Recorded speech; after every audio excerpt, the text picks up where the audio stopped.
Greetings and salutations, my brothers, and welcome back to the Great Ace Attorney, Case 2. Last time, we finally visited our next-door neighbor, who we thought was a old Russian man, but it was actually the missing ballerina. And that's pretty much what we conclude. We really did not solve a lot.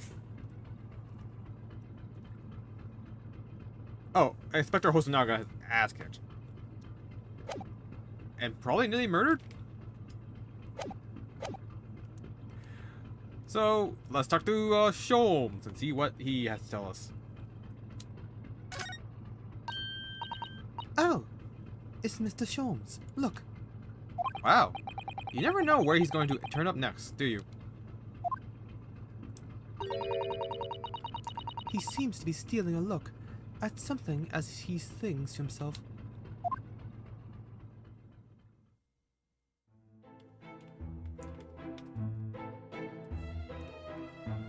I'm gonna ask you to move my mic. I keep slouching over. I'm gonna move this like more directly to my face, so I can have like a better posture.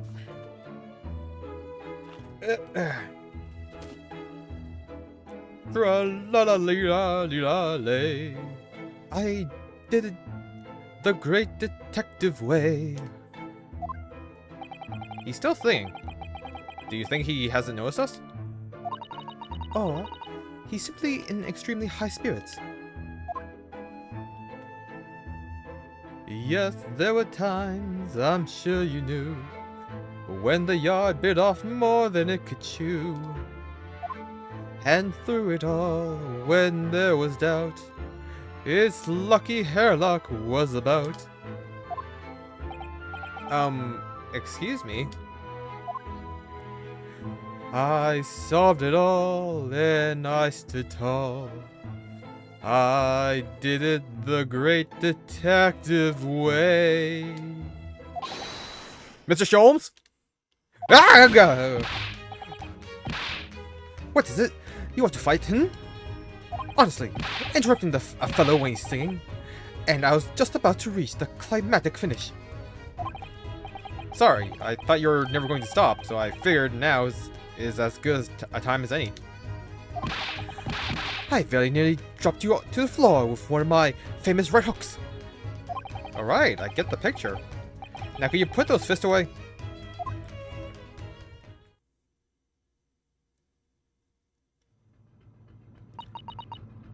Mr. Sholmes, you seem to be examining something before we interrupted you. Ah, yes, that.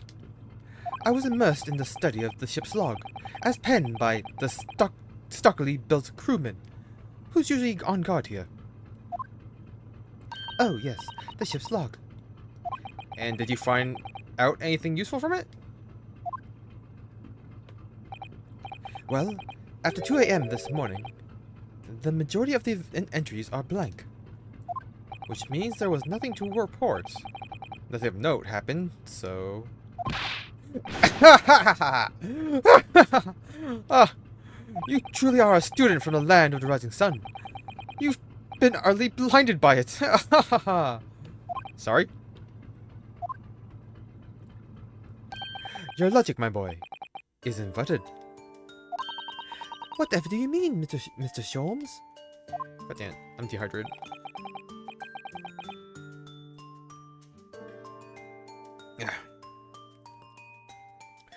Observe the other pages, and all shall become clear. It would seem the same crewman off-stands sentry in this first-class passageway. And he has an almost religious practice of recording nothing to report every half hour. Oh. He writes that in every 30 minutes? Nothing to report? Precisely. Simply put, the seamen write nothing to report when there is just that. And yet, the ship's log from last night is largely blank. He didn't even write nothing to report. Do you mean? Yes. There were circumstances afoot last night, which led to the seaman being absent from his post. What kind of circumstances? What happened? That remains a mystery for now, but we can be sure something significant took place. So significant that it caused the seaman to forget his regular habit of scribing nothing to report in the log. These are important details. I would stake my life on it. You must log the ship's log in your mental file. The ship's log has been entered into the court record. A record kept by the crew assigned to the first-class cabin area. There are virtually no entries from 2 AM until early this morning. Now that deduction was worthy of a great detective. Ah, you're starting to understand what my way is, I see. What makes Sholmes brilliance. Ah ha ha ha ha! Ah ha ha ha ha! Ah. Oh, ouch. What is it? Are you hurt? Oh, don't worry yourself. I seem to be afflicted with a throbbing head this morning for some reason. Nothing more.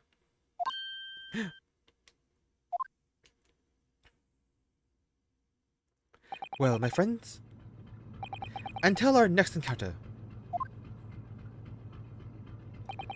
He's still singing to himself. I can hear it as he wanders off down the passageway.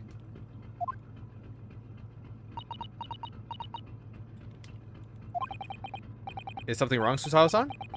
You seem lost in thought. It's just, well, I feel the same. Sorry? Ever since I woke this morning, I've had something of a headache. A sort of continuous throbbing. Oh, you too?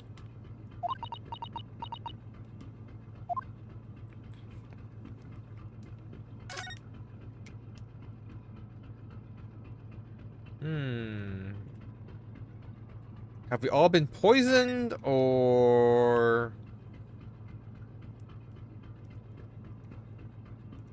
is there something else going on?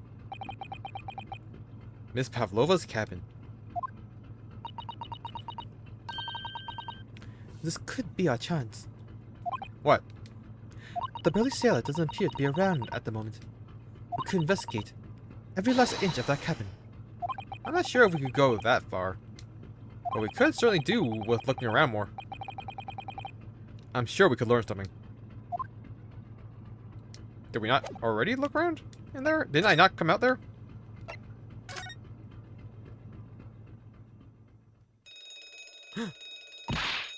Ah! What is that?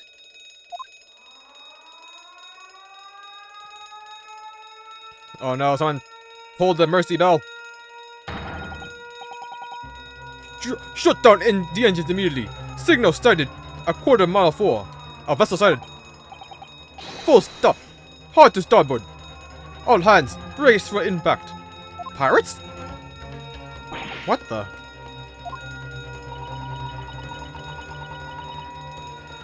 I think we're about to crash into another ship. What? I can't stand. Susawa-san, hold on to me. Ah! Susawa-san, are you alright? Are you injured at all? I think I'm fine. Thank you, Naruhodo-san.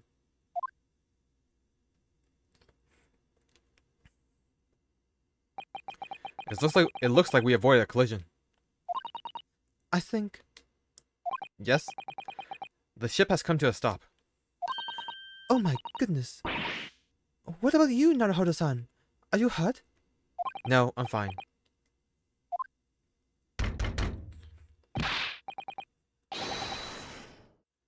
Hello. Is anybody in there? Shout if you need assistance. Oh, that sounds like... Oh. Inspector Hosonaga. Is that you in there, Naruhodo-san? Unbolt the door, quickly! What? The bolt? Oh! The pieces are coming together. I understand it all now. This is a very shitty bolt. Look at that. The door's bolted. Did you do that, Tsusao-san? No, I didn't touch it. Well, that's strange. How did... And look at all the books. They're just like they were before again. Now, Hoto-san, aren't you going to open the door and let the inspector in?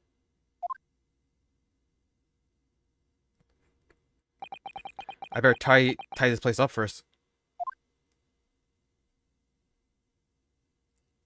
Our violent emergency stop had solved one mystery, at least, in a very vivid way. But I knew that what awaited us on the other side of the cabin door would not be pleasant. I hurried around, tying up the cabin with a new sense of foreboding in my heart. To be continued. Okay. So I pieced it all together, I think.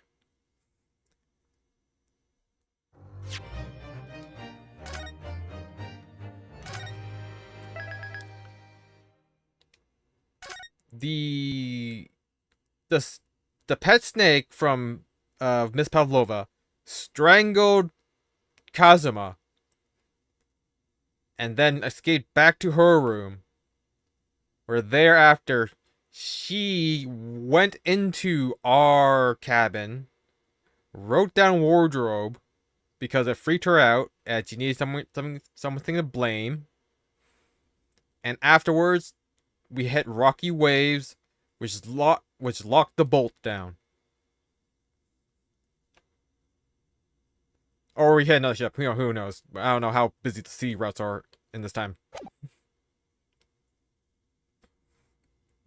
9th January. SS Buria, Miss Pavlova's cabin. Somehow, the door to the cabin we were in ended up bolted after we made an emergency stop. Tsusao-san took a deep breath, then gently slid back the bolt.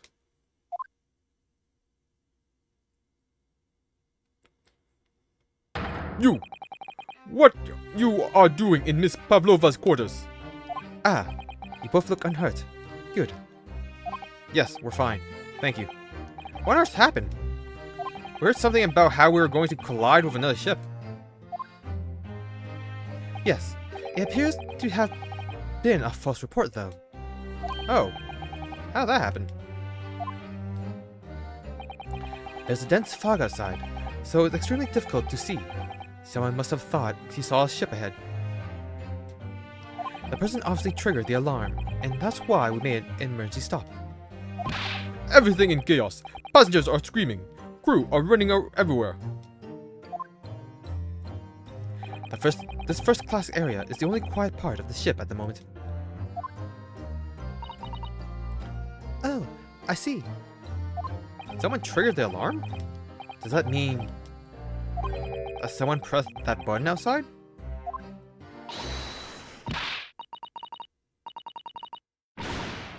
Ugh! You wicked intruder! Dressed all in black, you are the devil! Sorry? Eh? I've been called a lot of things before, but devil is the first. You opened my traveling case! How could you? What? No, we didn't touch it! That's right, Miss Pavlova. It was already open when we came into your cabin. Inspector! Yes? Arrest this man. I know he did it. He is a criminal. Is it not enough that he has killed a man? Da! And he is stowaway as well. If Vixen promises not to steal chicken, do you believe? Take him away. He is a trespasser as well as everything else. Stowing away, trespassing, killing. She is right. You are devil. It doesn't look good, does it? There is still below deck. Throw him in. Tomorrow we dock in Hong Kong. Then we give you straight to police. Wait, a cell?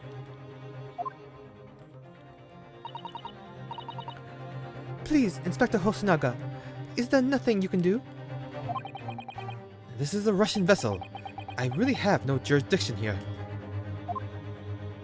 After my last effort to appeal to the captain's good nature, I think I'm out of options. This is terrible. This is a real crisis. I've got to find a solution. Immediately.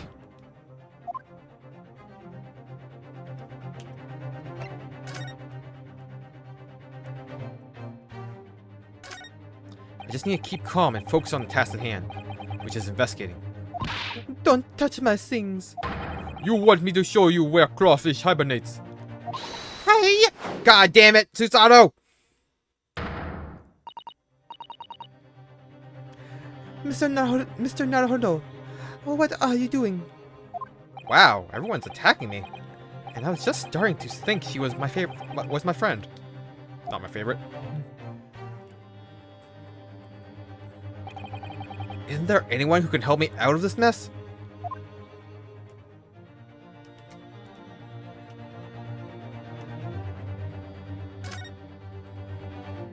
Miss Pavlova, Can I? Get out. Listen, I'm sorry that we snuck in here without your permission, but... Get out, now. We just need to investigate in here to help understand what happened to... I got no idea. It's no use. She's not going to listen. I need to find someone who will. Man. Huh! Can't say I expected that when I looked around. I thought I was gonna see the snake. Please, just give me a little more time. I do nothing for you, except show you way to ship's prison cell. Thanks, but no thanks. But I'm innocent. I didn't kill anyone. And trespassing and stowing away? Well, you know, sometimes life can lead you down some unusual avenues and, well... Enough! You are guilty. Ship's cell is the only place fit for you. Come on, there has to be someone. Some savior to rescue me from this crisis.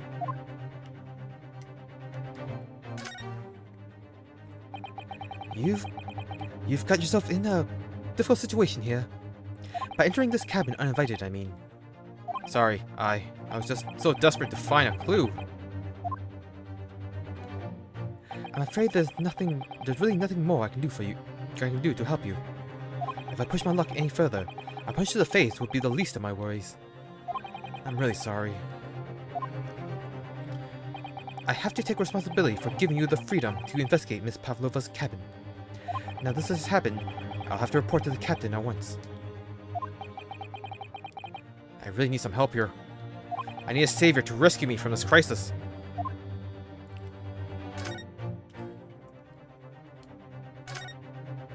What the? What are you doing up there? Mr. Sholmes? Naturally, I was analyzing what a weight of 20,000 rupees feels like on one's head. Have I not told you that as a detective, it is my business to know what other people do not? This isn't mere tomfoolery, my boy. Oh, no. Well, why were you hanging from that hook before then? Isn't it obvious? To properly assess the weight of the 20,000 rupees, naturally.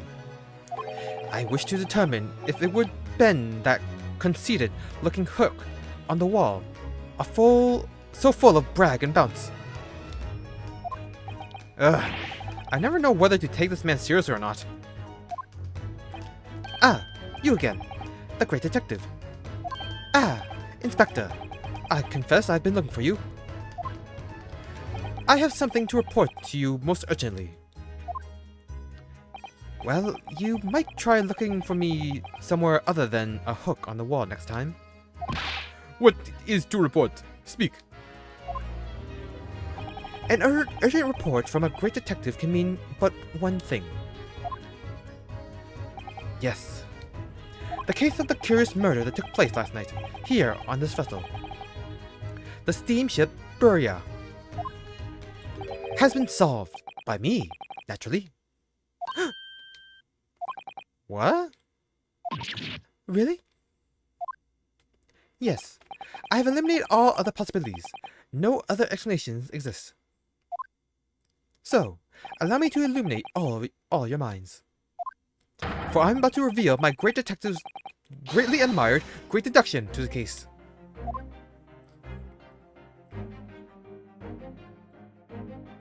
Ah, you have solved it. Even Hedgehog understands this case. We all knew who was responsible for killing Student Boy this morning when we found criminal in wardrobe. It is the stowaway, and he has handcuffs to prove it. I didn't do it!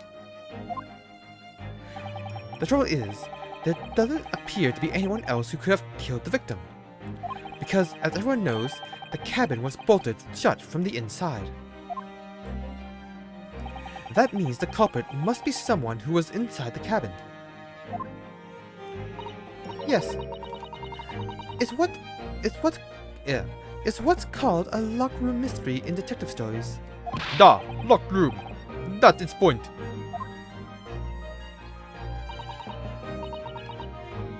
The room was locked. Well, I can't deny that. There's no way the bolt could have been drawn across from outside the cabin. You're all quite mistaken. The cabin next door is not a so-called locked room at all.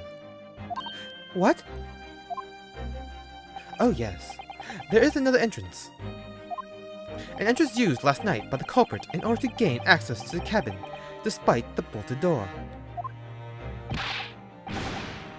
What other entrance? We never discovered one. Why? It gapes open mouths at you even as we speak. The ventilator man. The ventilator? Gah ha ha ha! You think this is funny? I cannot even put my arm through that hole. That's because your arm's as thick as tree trunks. You're suggesting that the culprit entered and left the victim's cabin through that tiny opening? It's not possible. Ah, but it is. And last night, the victim even witnessed the intruder in the act of passing through the ventilator.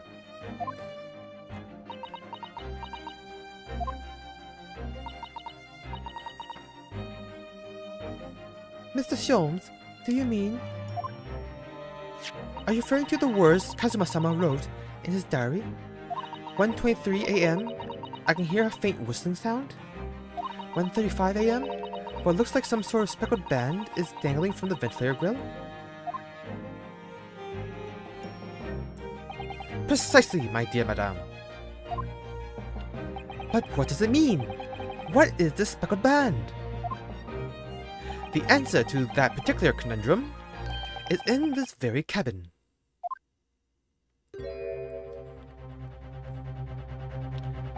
Mr. Sholmes? What are you doing? There's this distinct element of danger, but fear not, I am ready. What I am about to expose for you all to see will shock you to your cores. Behold!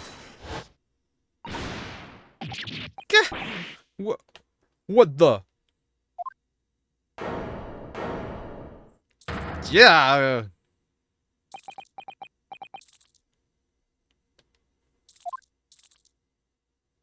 Allow me to introduce you all to the band.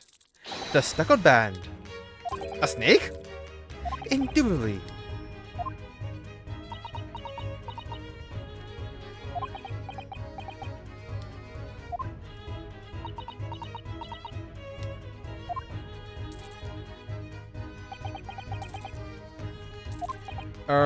Mr. Sholmes, just one thing. Pray, what troubles you? Well, that snake isn't really speckled, is it? It looks more stripy, wouldn't you say?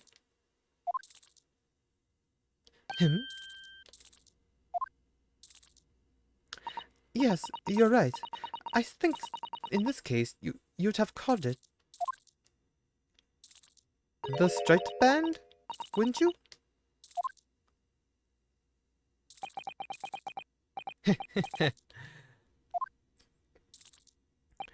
You both see and observe with distinction. However, do you not think that do you not think that is precisely the trap into which the culprit wishes you to fall? Oh my goodness, really? It's a trap? How exactly? I think perhaps it is time I explain the intricacies of my train of thought. Are you ready, Miss Pavlova?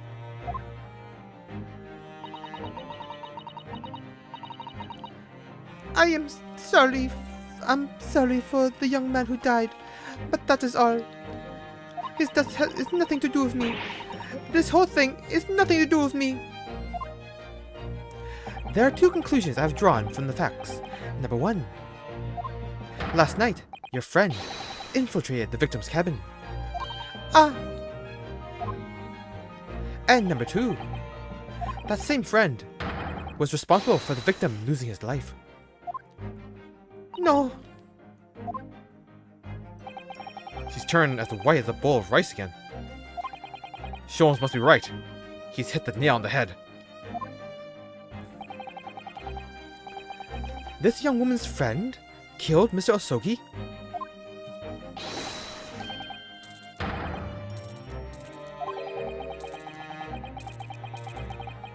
It looks like he can't speak with that snake coiled around his head. I would advise as little movement as possible, Seaman. You wouldn't want the fangs of that long friend in your neck. So everyone, let us begin. Herlock Sholmes is proud to present his logic and reasoning spectacular. The Great Deduction. The game is afoot. Topic 1. Intruder's identity. Miss Pavlova, moments ago you claimed the following. His death is nothing to do with me. This whole thing is nothing to do with me. Yet you cannot deceive yourself. Yes, when you recall those horrid events, your aching heart smarts with pain.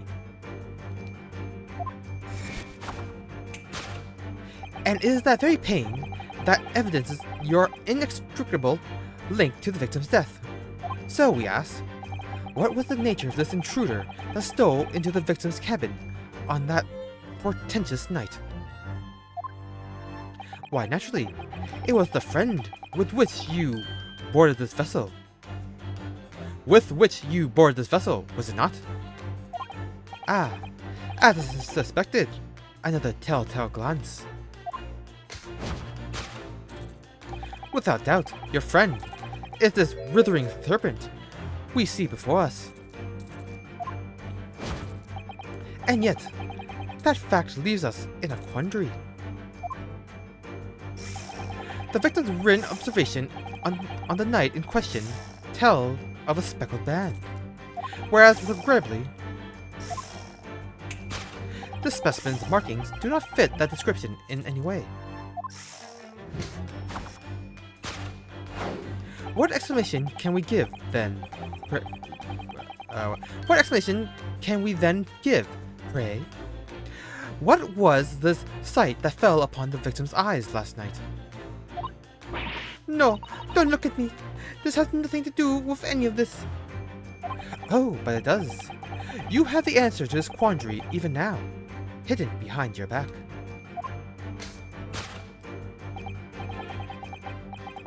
Yes. That which you are trying but failing to conceal can only be the snake's sloth skin. Evidently, after the subtle and horrible crime, this most deadly friend of yours shed its original skin, no? I don't know what you are talking about. Last night, through the ventilator visible in this cabin, your speckled friend slithered next door. Using the bell cord on the other side of the bridge, the serpent suddenly descended onto the victim's quarters. In the dim light, it appeared that to the young gentleman who was about to lose his life as a speckled band.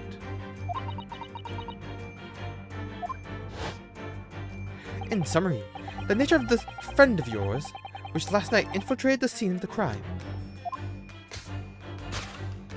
is a rare breed of snake, whose markings change each time it lost its skin.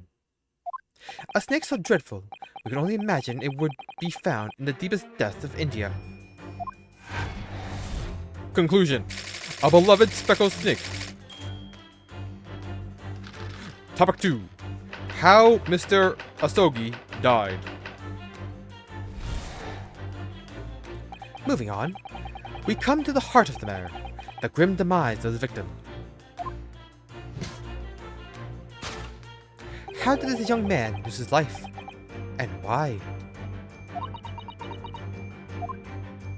According to the data of which I have appraised, it would appear there were no visible signs of injury. Ah!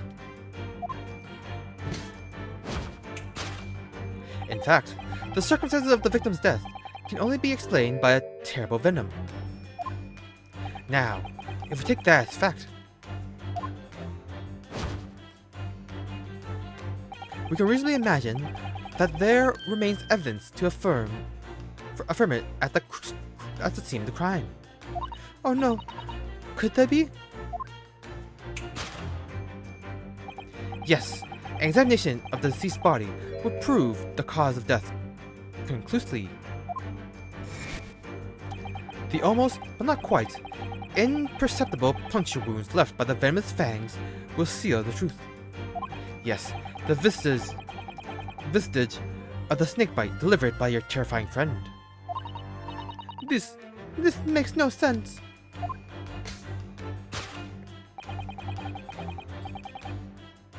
There is no point feigning ignorance, Miss Pavlova. After the incident, you endeavored to hide everything, didn't you? But now your involuntary glance betrays the hiding place you chose. That's right. You hid the evidence that links you to the victim's death in that traveling case.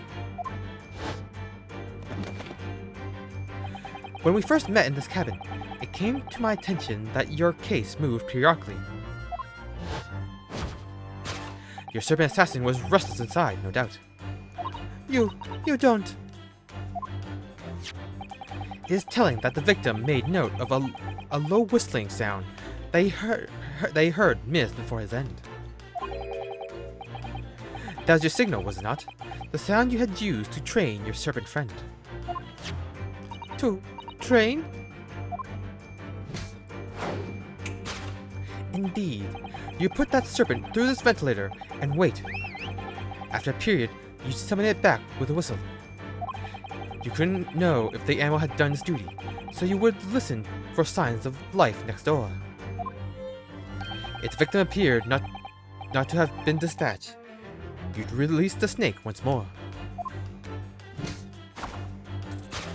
Do you deny the snake has undergone such training? It's not true.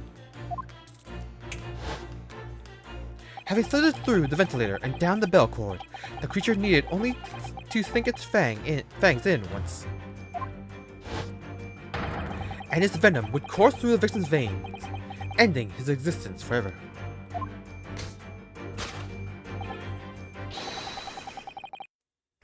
That is the true nature of the speckled band that took the poor young man's life. There can be no doubt, my logic is infallible. Death. Conclusion. Death by a venomous snake bite.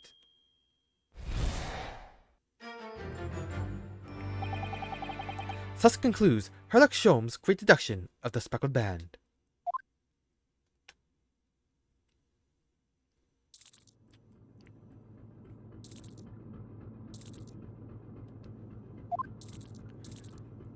Miss Pavlova has trained her pet snake as a killing machine. There on the floor, you observe a saucer of milk. The promise of food is the key to training a creature. Incredible! You've solved the mystery! Amazing! Your great deduction really lives up to his name. I see now why Sherlock Holmes has become such a household name. My dear man, it was nothing remarkable. As the Russians say, I could have done it with one left hand.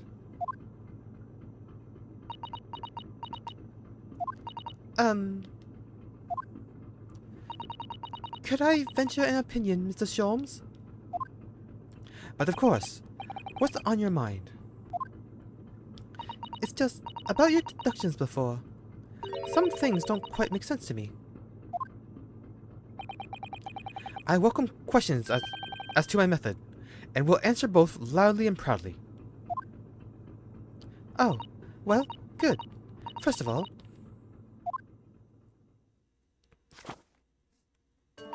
snakes are egg-laying creatures, part of the reptile family.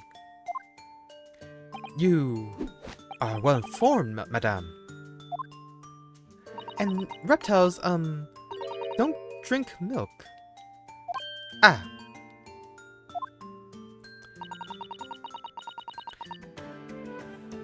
It's really only mammals that like to drink milk, you see.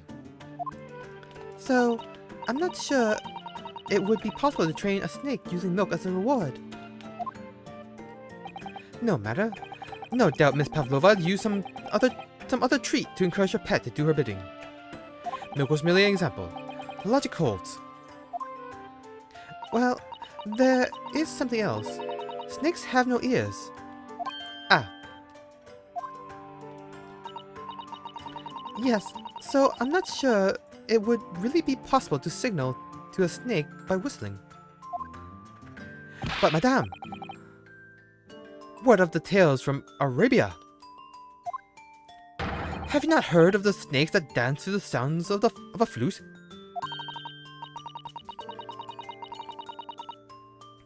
I think perhaps the performers play their music in time with the snake's natural movements. Oh, I see. No hands, no feet, no ears? These creatures are so inept as to be practically useless. Don't take it out on the snakes, Mr. Sholmes.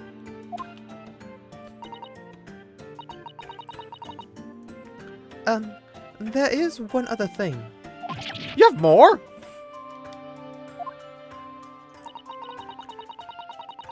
Snakes use the scales on their bellies to propel themselves.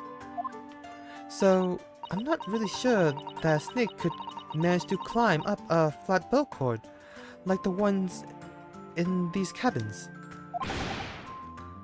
Then they should try harder.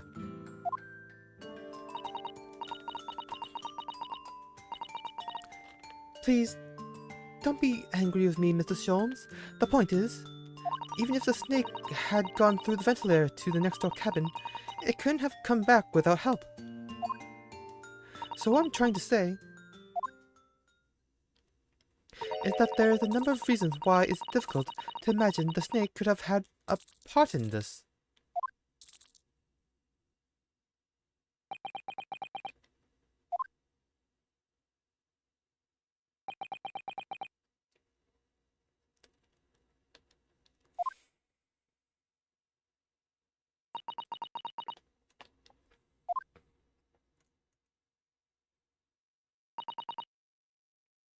I think we need to step in and help again, Mr. Naruhodo. Oh no, you don't mean... Yes, we need to modify Mr. Sholmes' latest deductions and turn them into the great ones they ought to be. I had a feeling that was coming. Alright, let's give it a try.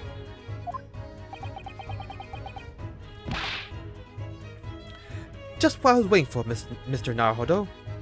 Yes, right. So, cast your eyes down to your wrist again. What? You've done it again! Your handcuffs are gone. Where did they go? Fear not. I shall see they're restored after our work is done. I really wish you'd leave them off. Now, everyone, let's begin. Herlock Sholmes is proud to present his logic and reasoning spectacular.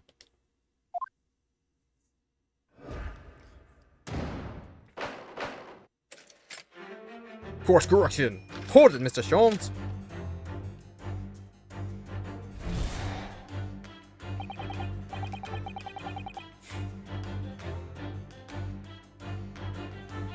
Miss Pavlova, moments ago you claimed the following. His death has nothing to do with me. This whole thing is nothing to do with me. Yet you cannot deceive yourself. Yes, when you recall those horrid events, your aching heart smarts with pain. She does have a pain expression on her face. Yes, that's true. She looks as though Kazuma-sama's death is weighing heavily on her mind. But you're not sure Mr. Sholmes has read her quite correctly, is that it? Could there be some other way to interpret her expression then? Let's take a moment and really look very closely at Miss Pavlova. Scratch?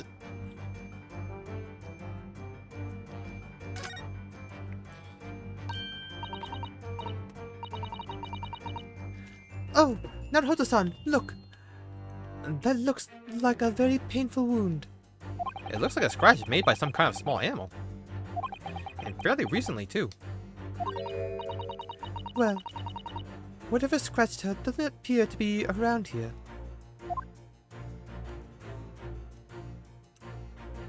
Yes! Claw scratch!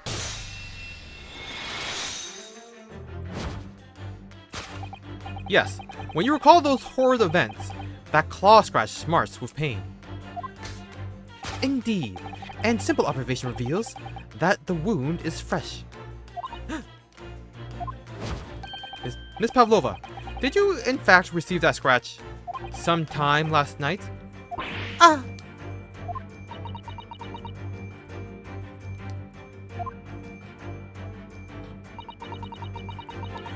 When I think about the young man who died next door, I feel so sad.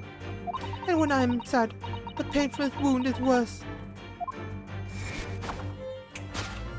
And it is that very pain that evidences your inextricable link to the victim's death.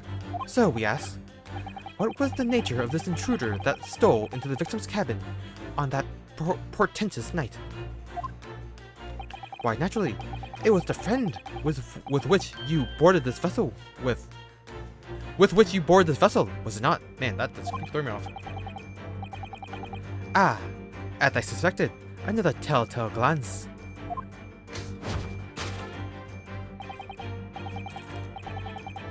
Without a doubt, your friend is that writhing serpent. It seems likely that the scratch mark on the back of Miss Pavlova's hand was made by this friend of hers, doesn't it? Except, snakes don't have claws, do they? No, they don't. They don't even have hands or feet on which claws may grow. Well then, if that snake isn't her pet, what is? What's the true identity of this friend of hers? Wait, is that a monkey? Did she tell me I got a monkey?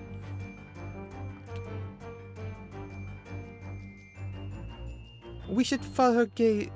Naruto-san. That's where we'll find the answer. I keep getting her French accent.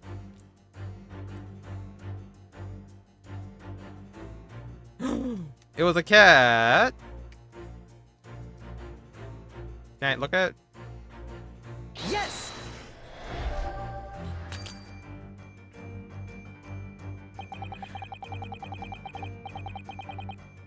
You're looking over at this photographic print, weren't you, Miss Pavlova? But let's not be distracted by the print itself. Oh no. It's the frame that's your friend, isn't it? Because it's so beautifully displayed, whatever you put inside it. What spectacular What spectacularly contrived logic led you to this mindless conclusion? Oh, well, it's supposed to be logic and reasoning spectacular, so I thought I'd contribute to the show. This is my show, Mr. Naruhodo. Kindly perform any particular experiments on your own stage. Sorry.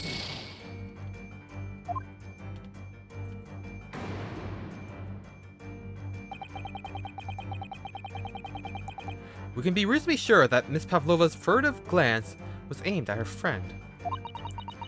And that same friend is probably responsible for the scratch on the back of her hand.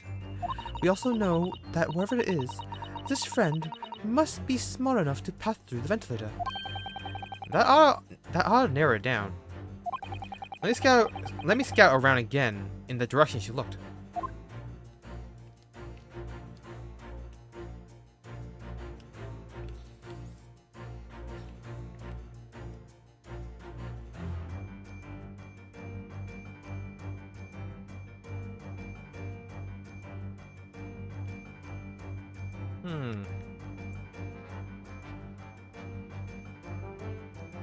This is certainly odd. I can't look at anything.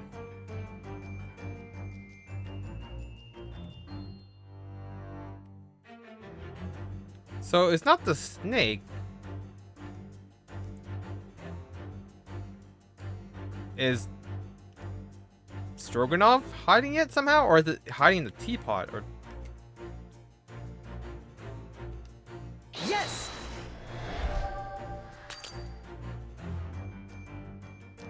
yes, I know what you're thinking.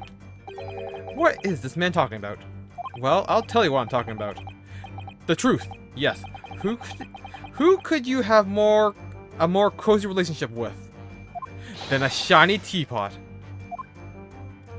That deduction was wanting in every way. Yes, I was wanting you to hear it. I'm quite proud of it. I find myself wanting never to have heard it. I'm quite pained by it, in fact. Oh, sorry. I'll try again.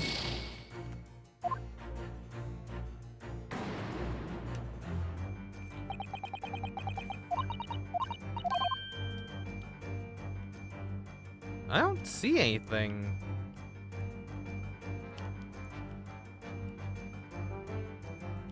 I can't move the camera anymore.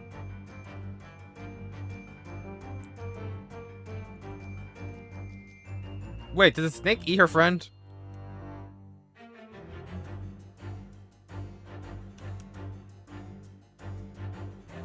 Yes! Really should have saved before I did this. Forget about how you could have brought him on board in your case, or how it could have fit through the ventilator. A true friend always finds a way for you. And what more dependable friend could you ask for than Seaman Biff Stroganoff? What precisely was your intention with that, Mr. Naruhodo? Just following the natural progression of the deduction. Sometimes the truth hurts. Well, the truth is, you do not have a turn for observation or deduction. Did that hurt? Yes, a lot. So it is the snake. Because there's nothing else I can interact with.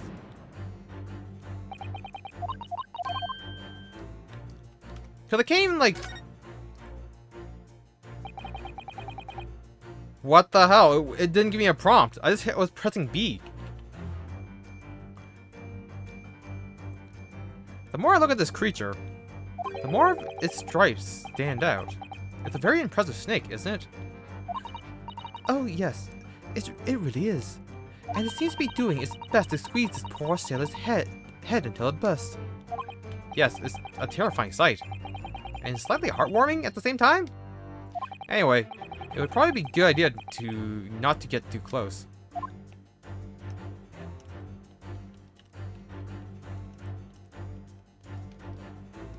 I am so confused.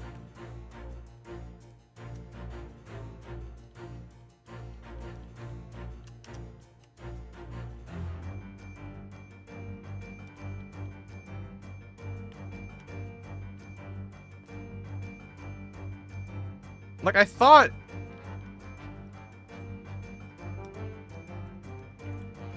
There's no other thing I can interact with. So it has to be the snake, but that doesn't make sense. Yes! No, it's not the snake. What the hell's going on? With its deadly venom, this snake must be a tricky creature to befriend. But as a ballet dancer, you can't resist its graceful movement.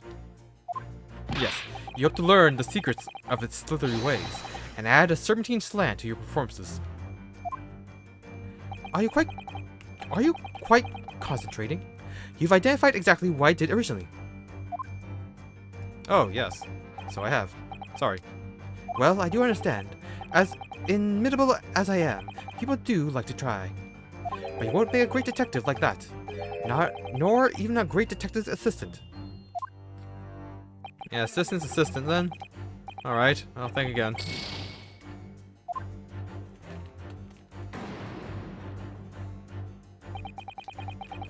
St. Fran's probably responsible for the scratch on the back of her hand. We know whatever it is, the friend with the small... What? Is it not? Oh my god. Why would it not let me interact with it? I was freaking smashing A there. Oh, that's so frustrating.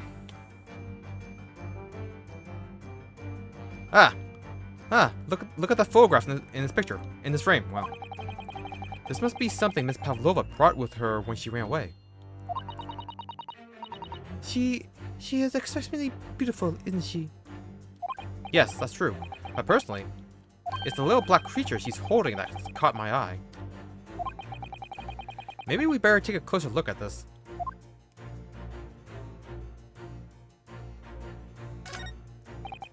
Look at that little cat Miss Pavlova is cuddling here. Oh, what a cute little kitten. It could vie with you, couldn't it, Naruhodo-san? For the blackest outfit. A black kitten. And from the look of this picture at least, Miss Pavlova seems very attached to it. Yes! That's very annoying. Without doubt, your friend is the little kitten we see before us. Yes, the scratch on the back of your hand makes that abundantly clear. Oh no.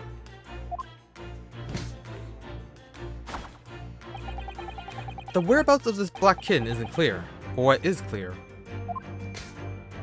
is that you brought the animal with you when you ran away, didn't you? Ugh!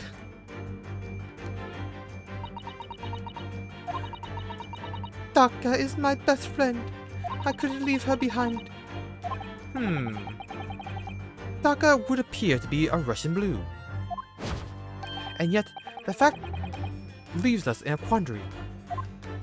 The victim's written observations on the night in question tell of a speckled band. Whereas, regrettably,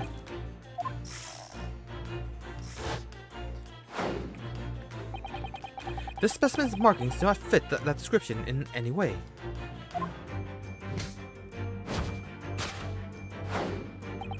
What explanation can we then give, pray? What was the sight that fell upon the victim's eyes last night?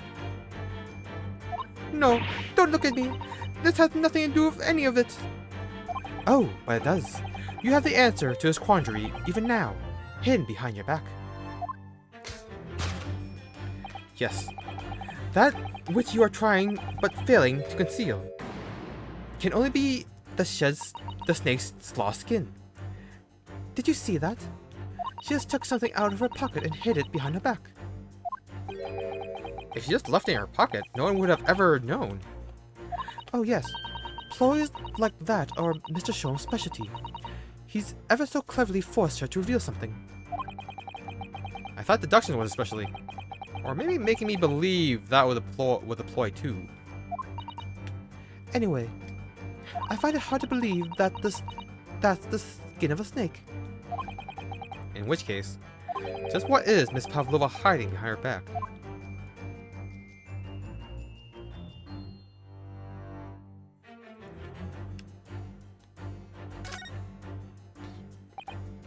Well, it is speckled, and it is a band, but what is it? It seems to be soft and fluffy. A long piece of cloth of some sort. And that looks like a handle at one end. I think it may be a cat's toy. This sort is common in the West, apparently. How is that a toy for cats? Cats like to chase the band around and paw at it. Kittens, in particular, love that sort of play. You only need to wave it in front of them, and they pounce to catch it. Haha, that sounds positively adorable.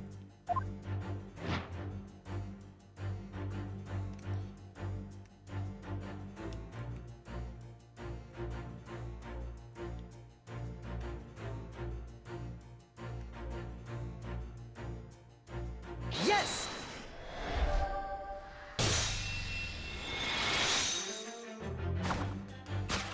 Yes, the thing you're trying but failing to conceal is a cat's toy. Precisely, and the true nature of the now infamous speckled band. Ah! And it was this toy that you dangled through the ventilator.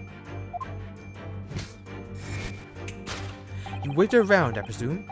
Naturally, the victim could not fail to notice it. But why? For what reason? My dear boy, there can only be one answer to that. After her feline friend disappeared through the ventilator into the neighboring cabin, Miss Pavlova attempted to use the speckled cat's toy to incite the creature to return. Ah.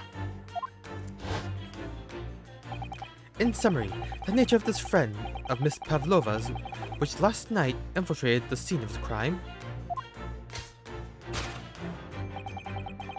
is a bilstum Russian blue breed of cat by the name of Darka. Ka! A truly troublesome feline, young Darka is proven to be. She must be caged at once. Once found, you will forgive us for borrowing the photograph of your pet, Miss Pavlova. The photograph of Miss Pavlova and Darka has been entered into the court record.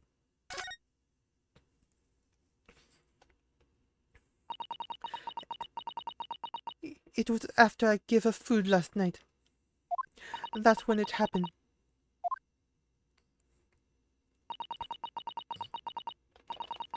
She scratched the back of my hand and then ran up the bell cord.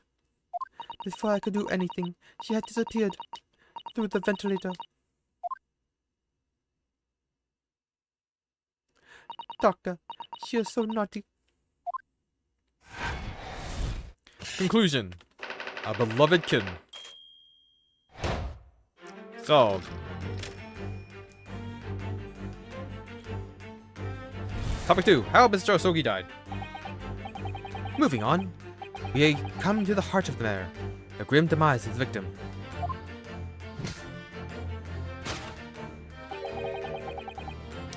How did this young man lose his life, and why?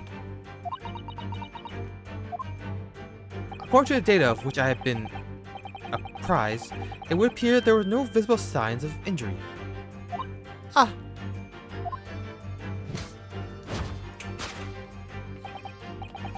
In fact, the circumstances of the victim's death can only be explained by a terrible venom. What Mrs. Sholmes says is true. There were no signs of a wound anywhere on Kazuma-sama's body. That's right. But Mr. Sholmes seems to be unaware of one very important detail. Kazuma wasn't poisoned. Yes, it would seem so. Let's give him the information he's missing now. Yes!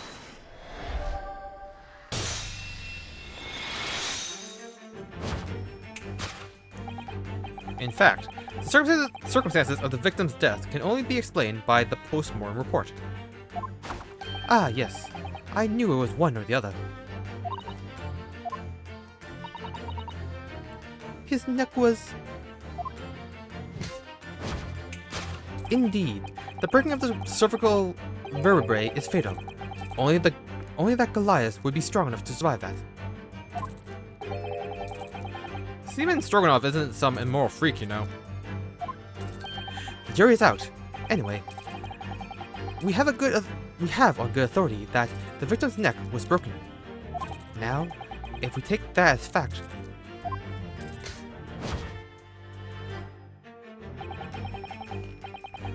we can reasonably imagine that there remains evidence to affirm it at the scene of the crime. Oh no, could there be...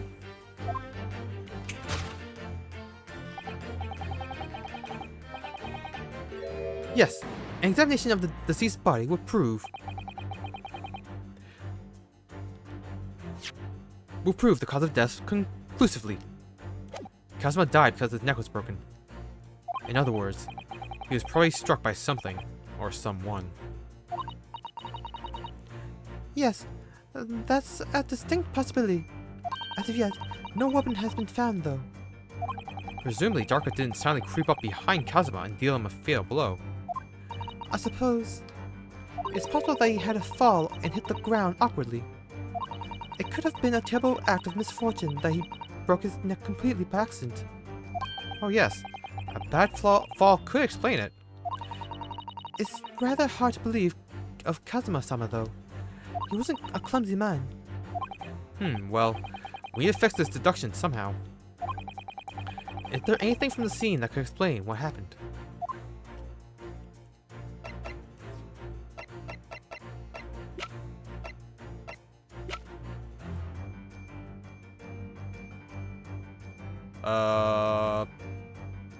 Yes! The mark on the floor?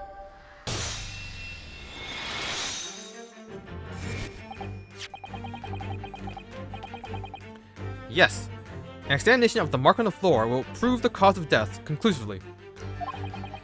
This particular mark, so prominently visible next to the victim's body, is a deposit of shoe polish.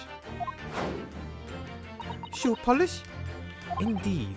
Positively identified by a little analysis device I constructed, which I carry now as a matter of course. Beeswax, tallow, and dye were my results. The undeniable ingredients of shoe polish.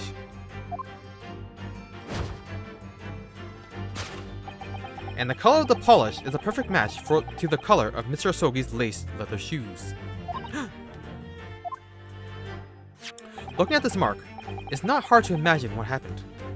For some reason, Mr. Asogi must have caught his foot at this point on the floor and tripped. Please, no. And, by a dreadful turn of misfortune, caught his neck against some immovable object as he fell to the floor. Suffering a fatal blow to the spine, the victim's vertebrae shattered, and in that instant, he lost his life. No! Okay, that's... I totally guessed wrong. I don't know. I don't know anything about this.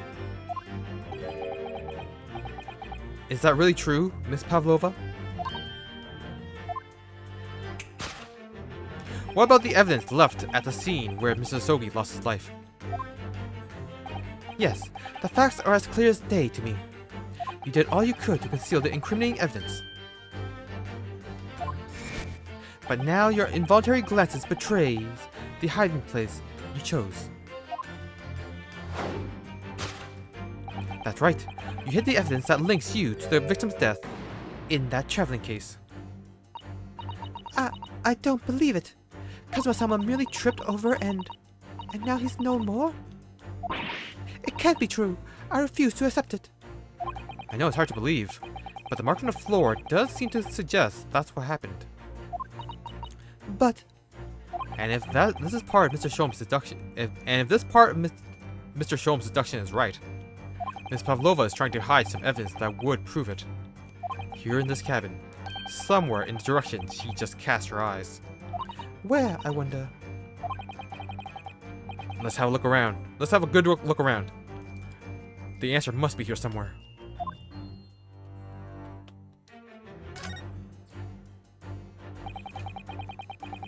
This is where Miss Pavlova hid her friend. That's right. And it wasn't a snake after all. No, it was a little kitten she calls Darka. Not that it's anywhere to be seen now. It seems to have let itself out of the case and gone exploring. I expect it's wrapped itself around someone's head, somewhere, trying to make a new friend. Either that, or scratching their hand to pieces. The point is, where has it got to?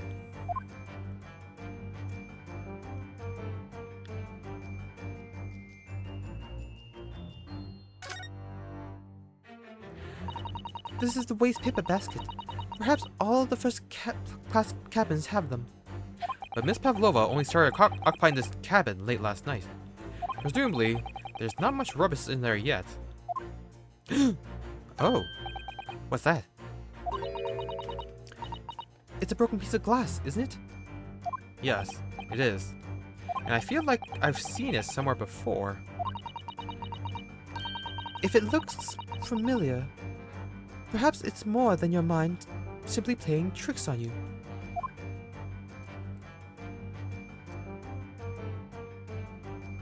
Yes!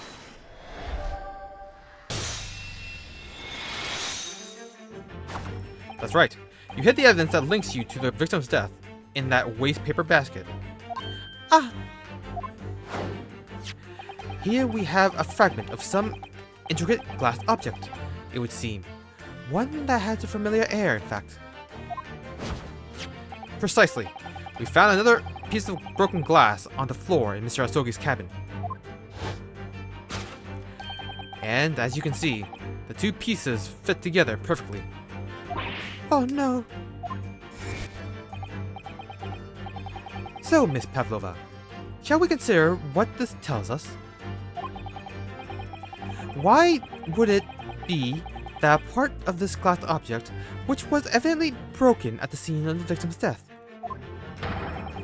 should be found in the waste paper basket in your cabin? Yeah!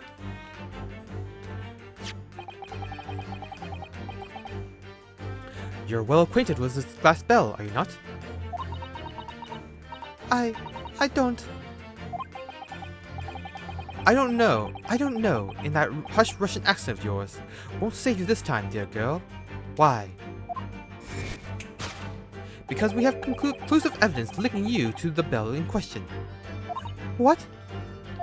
Take it away, Mr. Naruhodo. Yes.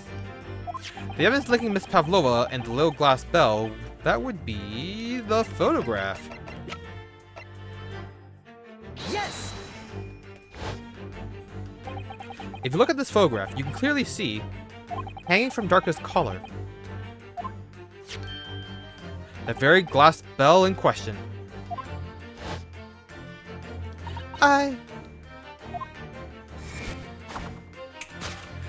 The truth has caught up with you, Miss Pavlova.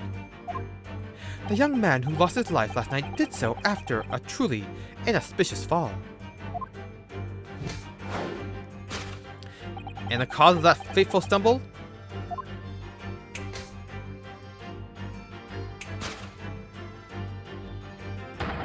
Your absent feline friend, Darka.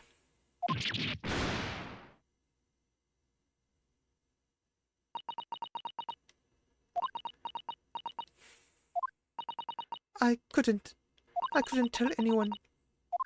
I'm sorry. Mr. Sogi died, death by tripping over a cat.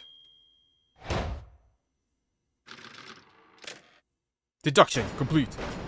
Elementary.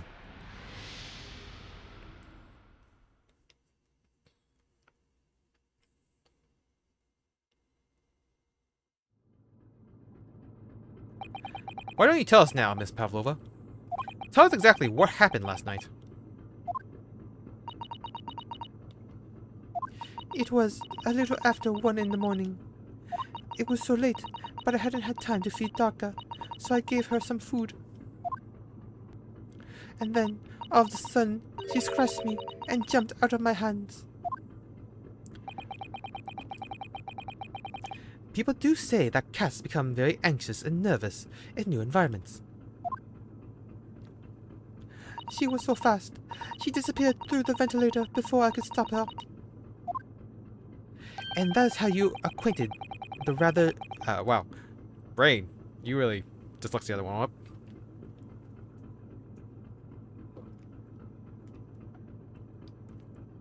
Ah.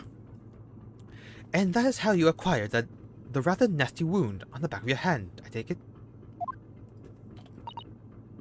Yes. And I had read the rules on the wall. I knew that I was not allowed Darka with me. Yes, modern science suggests that animals can carry infectious diseases. It's a precaution, really. So I listened and listened, trying to hear if there was some noise in the next cabin.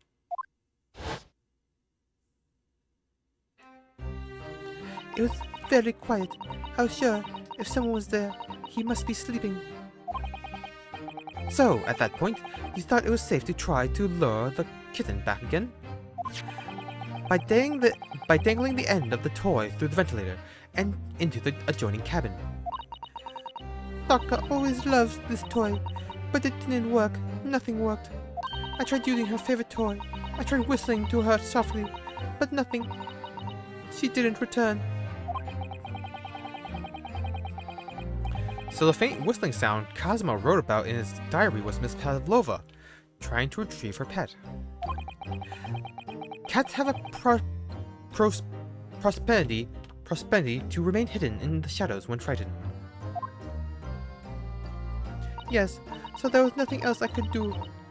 I just had to wait until she had calmed down. But then...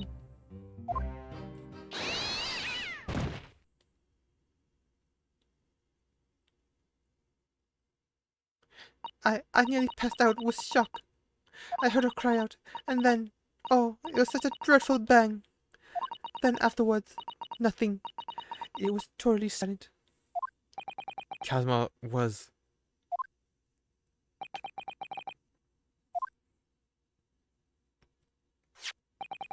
From the appearance of the brown mark on the floor, it seems likely that what you heard was the victim stepping on the glass spell and tripping up. The SS Buria is a large vessel, but even she can pitch and roll violently without warning. If Mr. Asogi was already off balance as a result of the ship lurching when the kitten got under his feet, the combination of unfortunate factors could easily have caused him to fall over.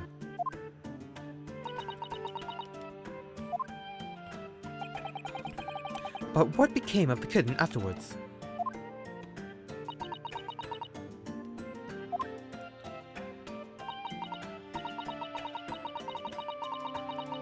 In the end, I managed to get her to come back through the ventilator. Yet, Darka is nowhere to be seen.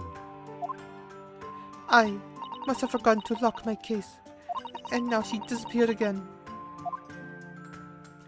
Gracious, that cat is as insufferably restless as I am. Well, he knows something about himself, at least. When I woke this morning, I heard that a young man in the cabin next to mine had died, but I couldn't bring myself to tell anyone what had happened. I was too scared. Scared that they would send me back. Oh, hold on a minute. What about the snake? You're right. Where is it? If the snake isn't your friend, Miss Pavlova, then whose is it? And where did it come from? What on earth is such a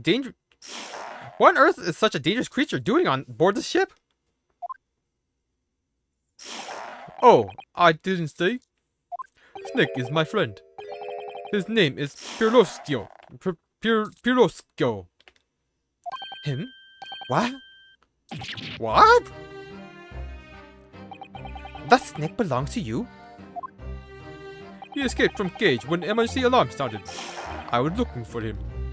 I did not expect him to find him in here. Yes, how did that snake get into his cabin? But animals are not prohibited on board. Ha! We are at sea for 1 year. You want me to be so long without close friend? Without someone who understands? Couldn't you find someone a little more human who understands you better? But, my dear burly fellow, a gargantuan venomous snake? Surely you can appreciate the danger you're putting everyone in. No venom. Him? Burdosco does not have venom. He is armless, very long, but very gentle. He is adorable, like Granny. It's venomless? Yes. Now he is hungry, so he is in bad mood. But once I feed him, you will see big smile. And you feed him what? Milk, I suppose? Ha! Like they say, milk chickens. Ridiculous. Snakes that drink milk are only in stupid stories. Burdosco eats mousies. Big, fat, round mousies. Ah, oh, so...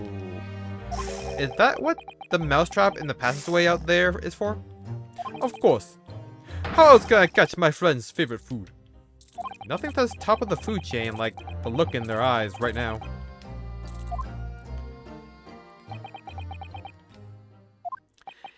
It refuses to drink milk. It can't hear a whistle. It can't climb up a bell cord. And it's not even venomous. How the deuce does something so inept land a starring role?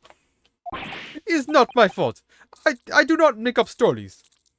My Burdosco has nothing to do with this incident.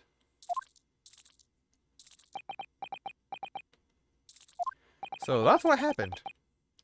That's the truth behind my best friend's tragic death.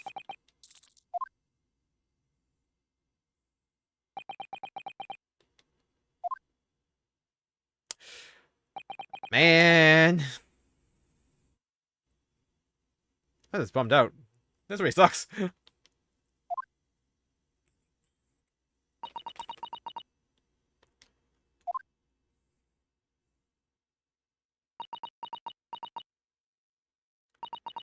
Miss Pavlova. I understand the difficult situation you found yourself in, and I do sympathize. But please remember this.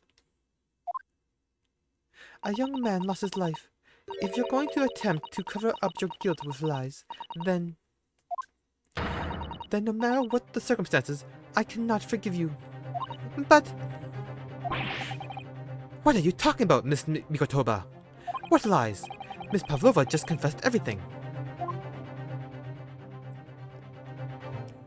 It was just a series of unfortunate events. An accident.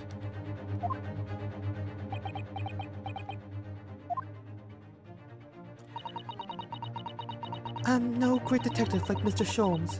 I don't have a gift for knowing the truth. But even I can see.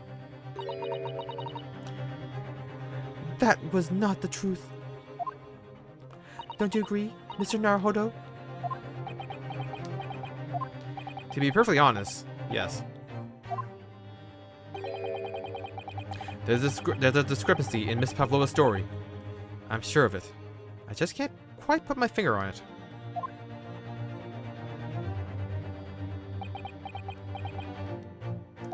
I confess.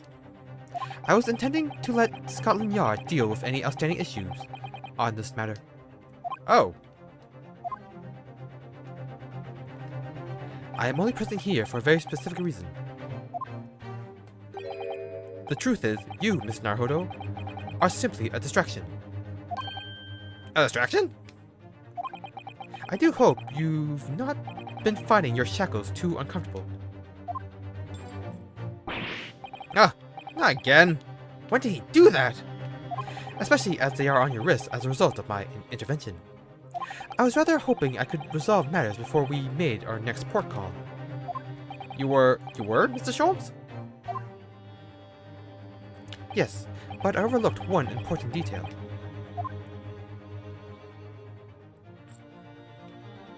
The deceased young man was a very close companion of yours. Was he not? Yes. Kazuma was my closest friend. I owed him my freedom, even.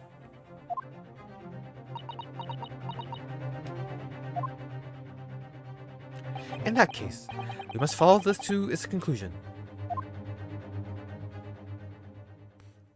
No further distractions.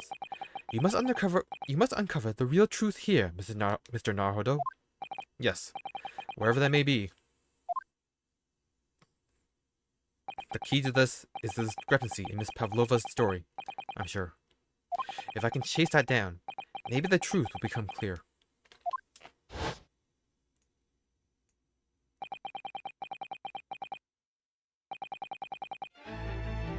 The truth about how you really died. About how that scene in your cabin really came to be.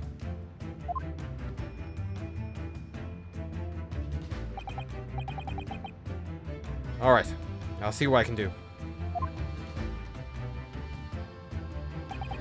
Excellent.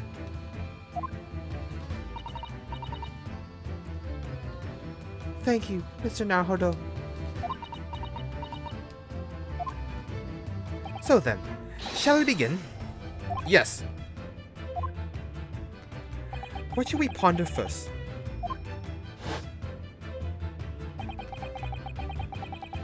It's the victim who lost his life in a cabin that was bolted shut from the inside. Was this truly an unfortunate accident? Or was it in fact no accident at all? That is what we must establish in the first instance. But but we've already established it, haven't we? The man tripped over the kitten that had climbed into his cabin via the ventilator. Tragic, yes, but still an accident. Hold it! Wait, let's just take a step back. It doesn't make sense if that's really what happened, does it?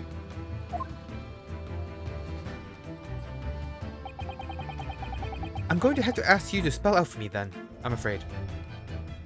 Yes, it's starting to take shape now. There's a clear contradiction between the facts and Ms. Pavlova's story here. The evidence is right there in Kazma's cabin. It's undeniable. His death couldn't possibly have been a mere accident. Really? Let us show our hand, Mr. Naruhodo. Time to present the evidence. The evidence that proves unequivocally that the victim's death was no mere accident.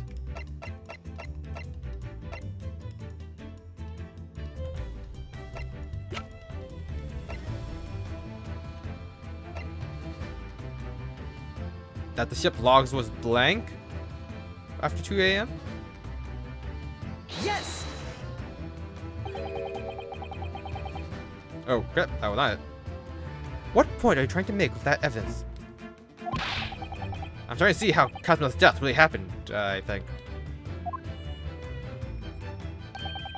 I think they should start to see nothing of the sort.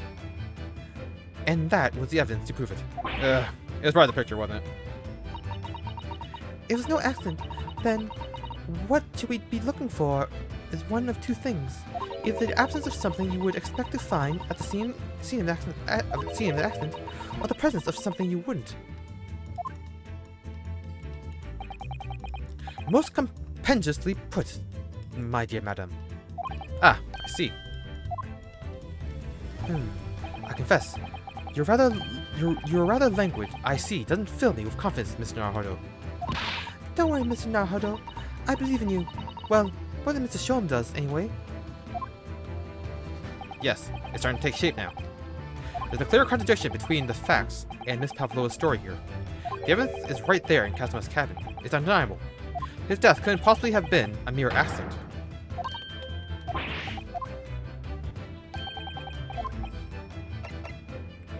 Yes! The truth is clearly recorded in this photographic print.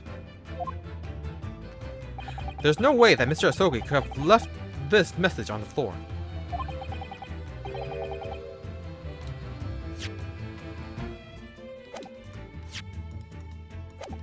That script is Russian, isn't it? Indeed it is. The word written means wardrobe. I see what you mean. Most people would leave a dying message in their native language, Japanese in this case. But maybe he was studying Russian? it is a simple language. He could have picked it up very fast. That doesn't seem likely. That's actually not the point. It makes no difference whether he knew Russian or not. Sorry? What do you mean? Exactly what I said before. There was no way that Mr. Asogi could have left this message on the floor. And the reason why is clearly explained in here. Damage to the cervical vertebrae resulting in instant death. Instant death. Ah! Which means, after the victim fell to the floor, he couldn't possibly have written anything. Because he was already dead.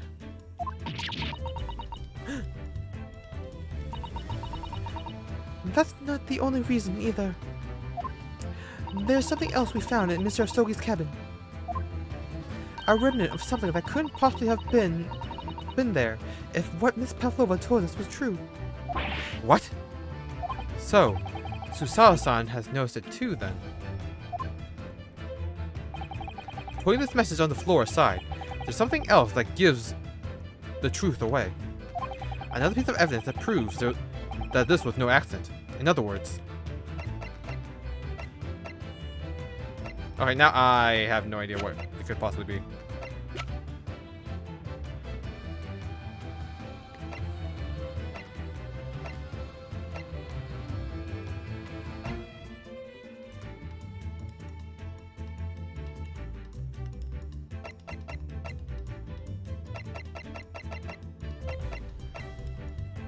Is it the bell?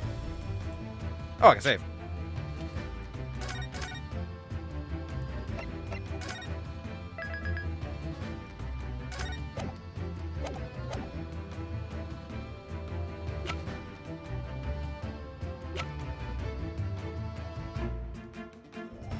Yes!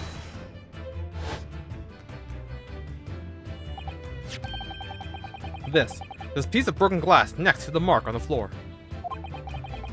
But that's the glass bell the kitten had around his neck. We already know all about that. It was broken in half when the victim tripped over the cat and fell. So we already have a satisfactory explanation. Where's the flaw in that logic? Unfortunately, there's a very big flaw. A fatal flaw. What? If that's really what happened,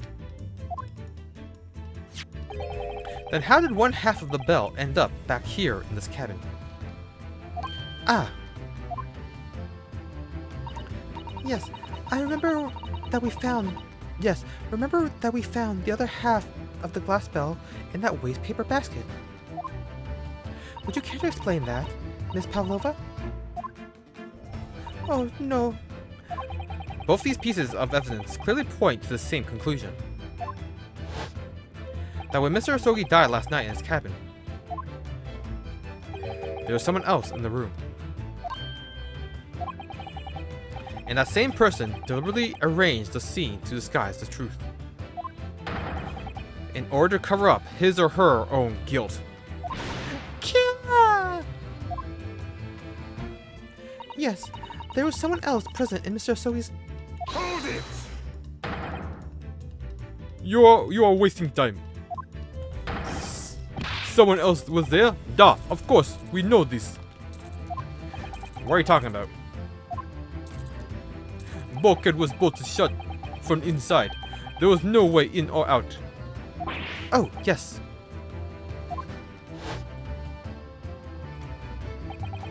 And only other person in cabin was young student. When young student died, was you. Yes! It's true. I was in the cabin when it happened. You were shut inside the cabin wardrobe, to be precise about the details. But I don't know Russian. There's no way I would have left that message. Not would have, but there's no way you could have left that message, to be precise about the details. Would you mind? Ah ha ha ha! Forgive me, my dear fellow. As I was saying, the person in question wrote the word wardrobe in Russian on the floor. In an attempt to incriminate me for the crime, even though I had been asleep in there the entire time.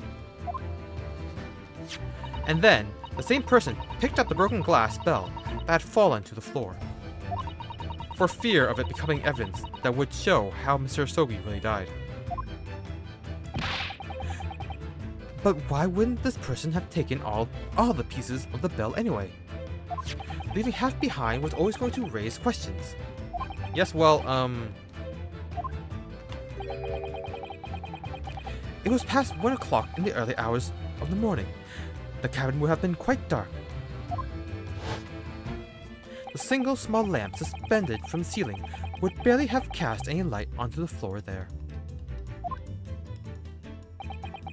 Little wonder then that the culprit failed to notice a fragment of the tiny item.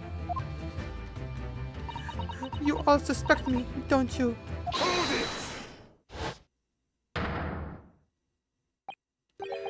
it! Seaman Stroganoff.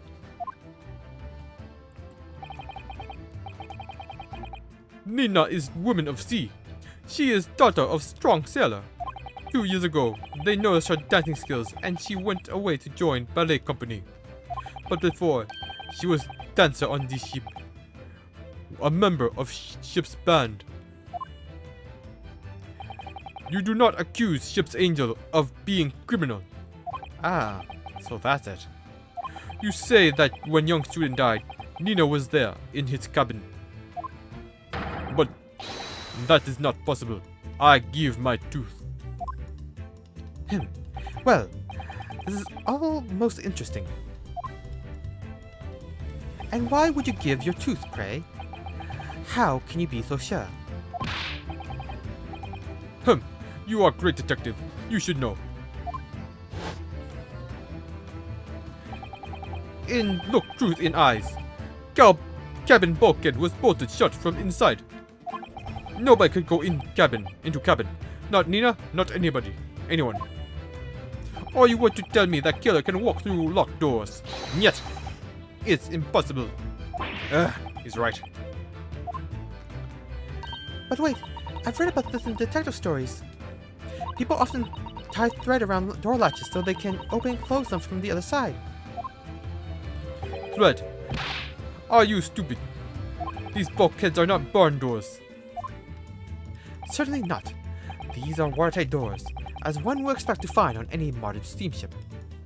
Constructed of heavy steel, with not a gap in sight, no threads nor needles or magnets could have been used. No, of course not. I thought so, too. But Mr. Naruhodo suggested earlier, so... Susawa-san, how could you shift it onto me like that? So, Seaman Stroganoff has a valid point. The cabin door couldn't have been bolted shut from the outside. Not necessarily. What? I put it to you that I could bolt this cabin door without laying a finger on it. And in this very cabin, we can see the traces of the method I have in mind having been used before. I don't believe it. Well, Miss Naruhodo, I believe you know what I mean, don't you? A way to shut the bolt of the cabin door from the outside? One way does spring to mind, yes. Do you really know what Mr. Sholmes means, Mr. Naruhodo? Yes, and so should you. Because we've seen it happen.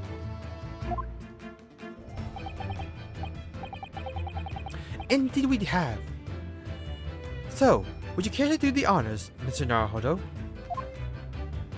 Point out the telling signs of the method that was used to slide the cabin door bolt across from the outside.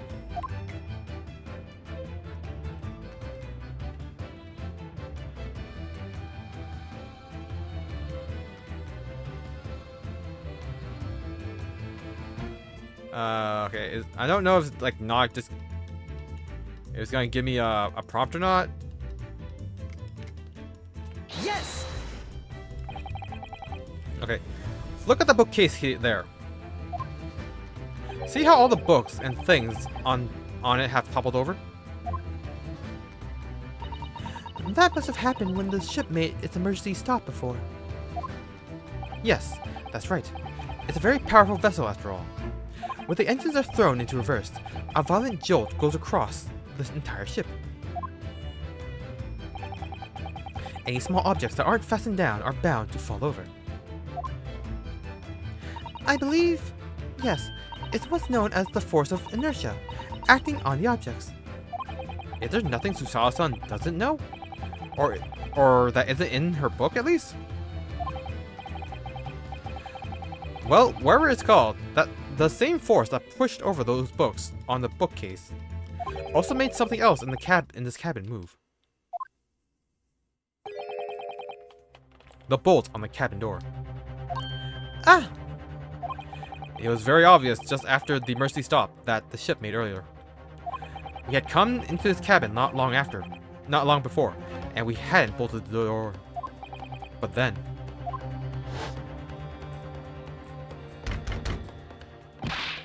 Hello? Is anybody in there? Shout if you need assistance. Oh, that sounds like... Inspector Hosonaga. Oh, yes. That's it. When the ship stopped suddenly, the bolt flew across and locked the door. Yes, it's made of metal, but it's small and light enough to be moved by the ship's sudden change of speed. Or the force of inertia. Ineptia, if you want to call it that. Are you trying to say that last night, after Mr. Sogi was killed,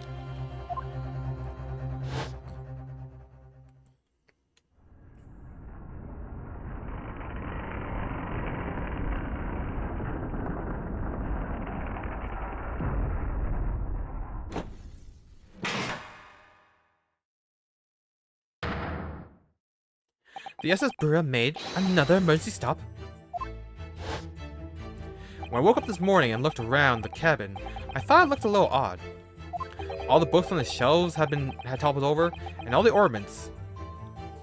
It's almost as if someone had run their hand across the shelves and deliberately knocked everything over. oh yes, I remember that. And I stood them all up again, didn't I? And when we came to this cabin, we were surprised to see the same thing in here. All the books and everything had toppled over, just like in Mr. Asogi's cabin. Oh my. Do you have anything to say about this, Miss Pavlova?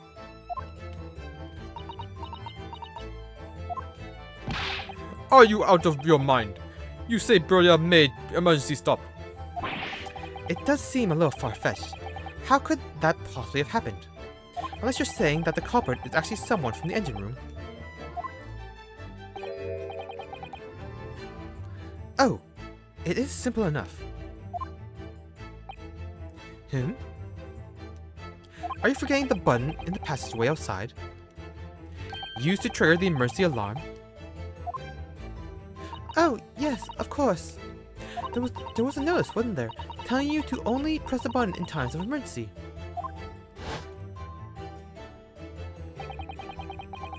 On dark nights when the fog is dense, the captain cannot afford to rely on the eyes of his lookouts alone.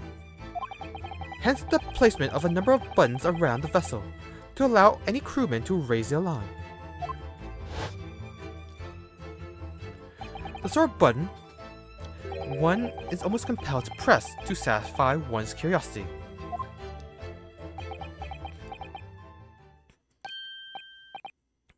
Wait, it was you? When the button is pressed, two things happen in the interest of safety. The emergency alarm bell rings, and the vessel comes to a complete stop. As indeed it did a little earlier today.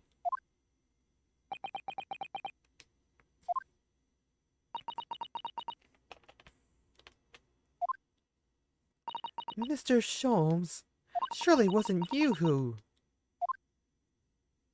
As I always say, a button has but one purpose in life. To be pressed, whatever the occasion. He sounds almost proud of himself. How dare you mess with sheep? I report you to Captain. You are in much trouble now. Now, I'm sure all that can wait until later. Let us not overlook the fact that we have now learned a valuable lesson. When the vessel makes an emergency stop, the bolts on the cabin doors slide close. So, what we must now consider. Yes, it all comes down to one thing now. Last night, after what happened to Mr. Sogi, did this ship make an emergency stop, or did it not? You're idiots. Buria is a huge ship with many passengers. If we make emergency stop, even in middle of night, there would be chaos everywhere. What are your thoughts, Mr. Naruhodo? Well, it's certainly possible that some kind of emergency happened last night. We have evidence to support the idea. Really? What evidence, Mr. Naruhodo?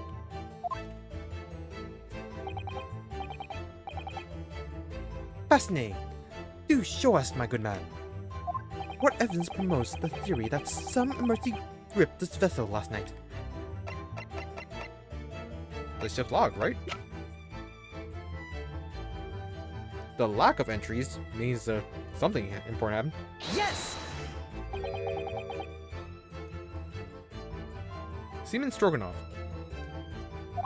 It's your duty to patrol the first class area of the ship. Isn't that right? No, that is correct. Why? And the ship's log here. This would be where you record the details of your duties. What are you doing with that? That is mine. Ah, you rather carelessly left it atop the little makeshift burrow in the passageway out there. But as responsible passengers, we took it into our care with a mind to return to you later. I left it there on purpose. That is where I always put it away. Always. That is where I put it always. The point is, looking at what you usually record, it's clear that under normal circumstances, you write the phrase, "nothing to report," every 30 minutes. But from 2 o'clock last night until first light this morning, nothing was recorded at all. Nothing recorded in the log? That is... No, because nothing happened. But if nothing happened, you would normally write, "nothing to report," wouldn't you? Indeed so, which tells us that shortly after 2 a.m., something happened here aboard the SS Bura.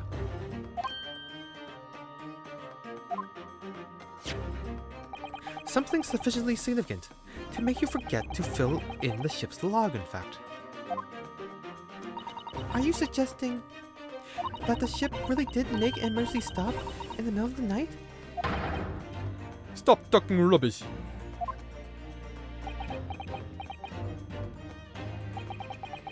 If I'm perfectly honest, I find that a little hard to believe myself. Oh? Why? Well, because if something as major as an emergency stop really had happened, surely all of us would have noticed. That's very true. Thanks to the emergency stop we experienced earlier, we all know what it feels like now. The ship lurched so violently, and the alarm bell was so loud. I can't imagine that anybody would sleep through that, even if it happened in the dead of night. Well, no, that's a good point.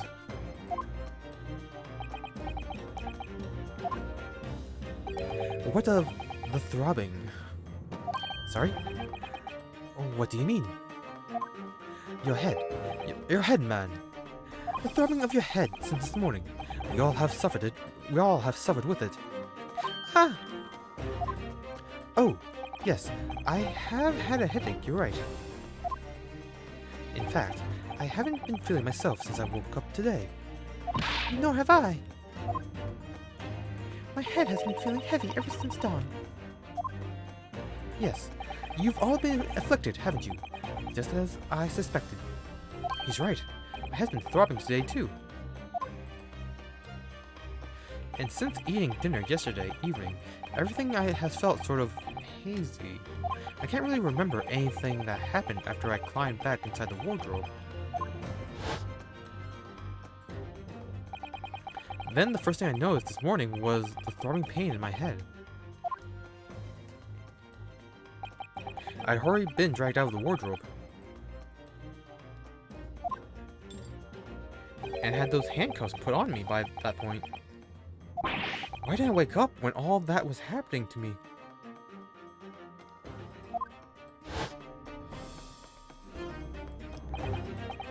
Tell me, Mr. Naruhodo, you boarded this vessel as a stowaway, didn't you? Oh, well, yes. Sorry. The stowaway class of accommodation doesn't usually include meals.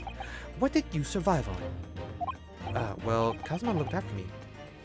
He was always happy to share his meals.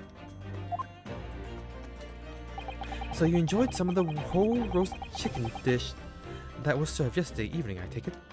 Yes, in fact, I had all of that. Kazuma wasn't fond of chicken. Oh, really? So the victim didn't eat any of the chicken at all? That's right. He didn't touch it. Is that relevant?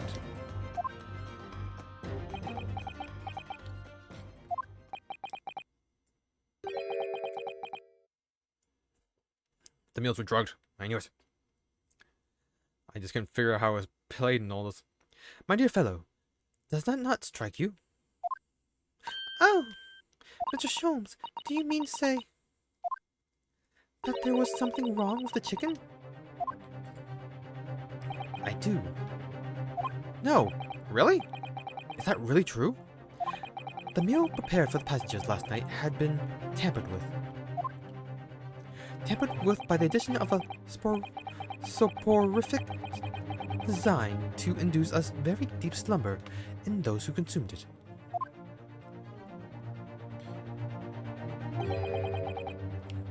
A sleeping drug?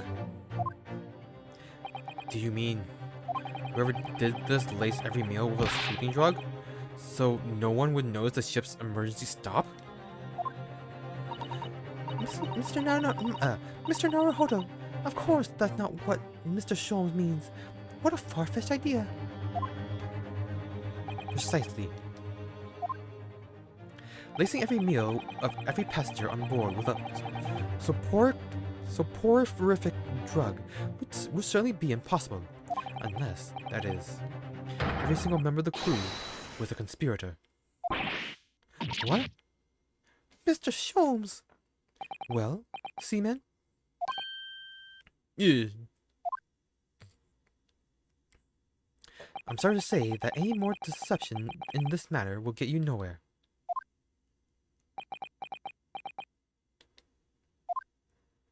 If you refuse to talk, there would have been an inquiry made through the shipping company, of course.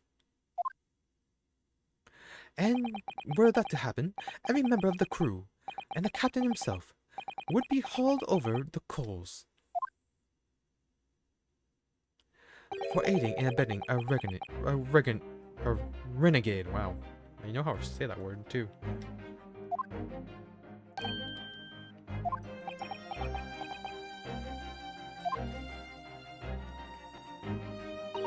Please, no more.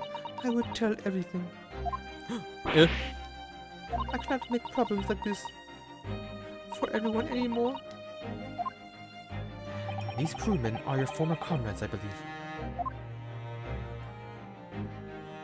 Yes, so when I decided to run away, I asked them to help me.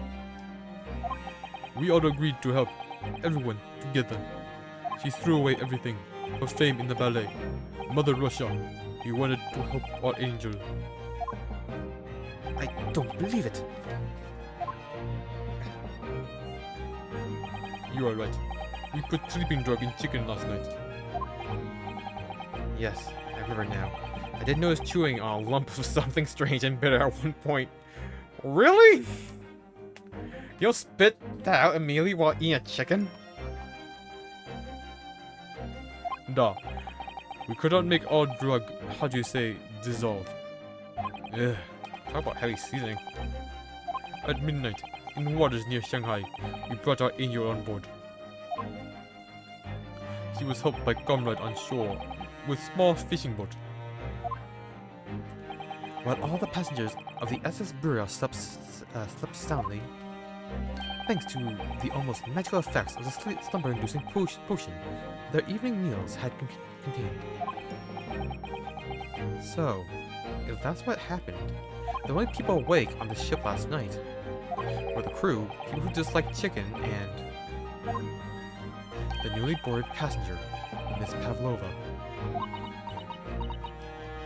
And that means it would have been possible for you. You could have used the emergency stop to trick the lock. Yeah. You could have used the emergency stop trick to lock Captain Door.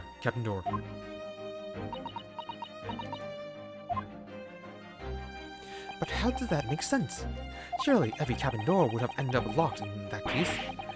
There would have been complete chaos. Oh, I wouldn't say so. What? Ah, of course. Just like us, all the other passengers would have eaten their evening meal of chicken in their cabins. After which they would have been overwhelmed by tiredness because of the sleeping drug. Quite. And accordingly, all passengers were already in their cabins for the night. Yes. The overwhelming majority of passengers would habitually sleep with their cabin doors bolted anyway, and so not one of them would have found it remarkable to find the door locked in the morning. In summary, in order to fasten the bolt of a single cabin door on the ship, the culprit brought the entire vessel to an emergency stop in the early hours of the morning.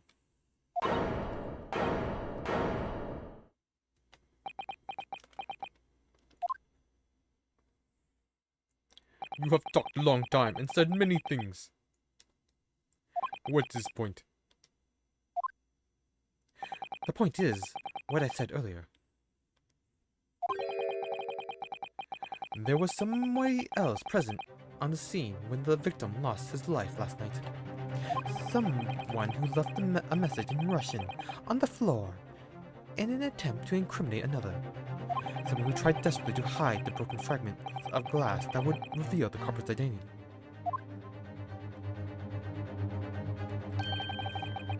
And someone who abused the ship's emergency stop procedure in order to lock the door. All told, a busy night.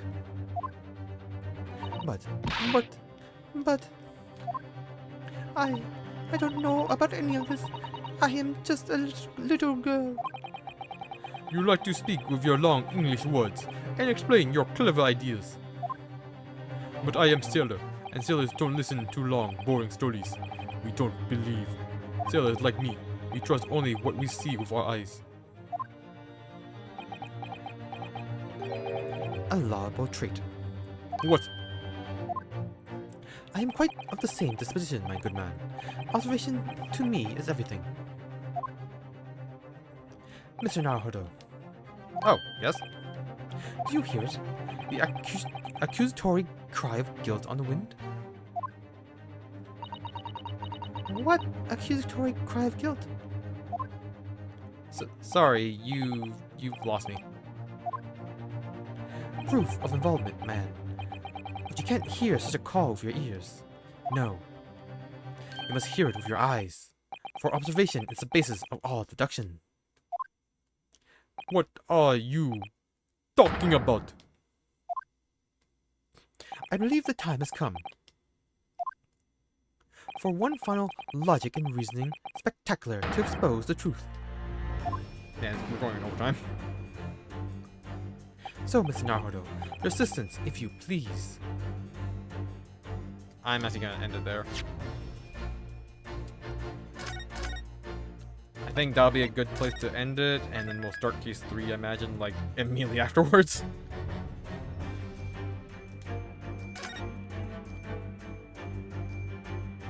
Alright. Really thought it was a snake. Can't believe it's a cat. Can't believe Kazuma died because he didn't like chicken. Oh, way to go.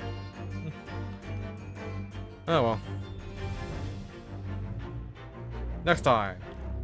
The decisive conclusion. Until then, thank you everyone who joined me today, and I'll see you all next time. Bye bye.